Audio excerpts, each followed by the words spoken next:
qizlar. Chiroylisiz, asal yigit. Qayerdan oldingiz kiyimlarni? Qayerdan oldingiz? Kikki do'konidan oldik. Alixon. Achon qil Ra'no Alixonni. Foyda cho'ng'isi manasi. Voy! chiroyli. Ukasi ham chiroyli. Singlisi ham chiroyli. Qani? Opasi ham chiroyli. Rosa yarashdi.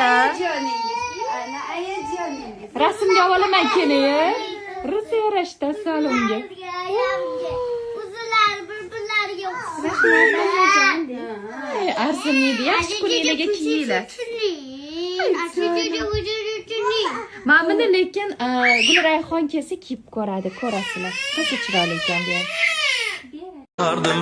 Eslayman o'sha damlar, burchakka bekini devorga chizardim, o'yinchoqlarim faqat buzardim, yangi yilda kun bo'yi archa bezar. O'sha eski bog'cha, opam uxlamoqchi, men esa qochmoqchiman, qizlar aytmoqchi, lekin baribir qochardim, befoyda ushlash, hech kimga yoqmasdi abedda uxlash. Hamma yasardi, pistolet buxankadan, bekim ochiq o'ynaganda qochardik ko'chekkadan, o'ynardik don zikki bitta chertkidan, varraklar yasadik, aygen paketlardan, hayajonli xotiralar maktabda ilk kun tayoqcha chizishni o'rgandim, uch kun ustozim kirganda aytardik jo'r bo'lib assalomu alaykum. Har kun tayyorgarlik alifbe bayrami, harfi tushganda she'r yodlagani, qizlar salonga ilk bor kirgani, onalar pul yig'ardi video chaqirgani.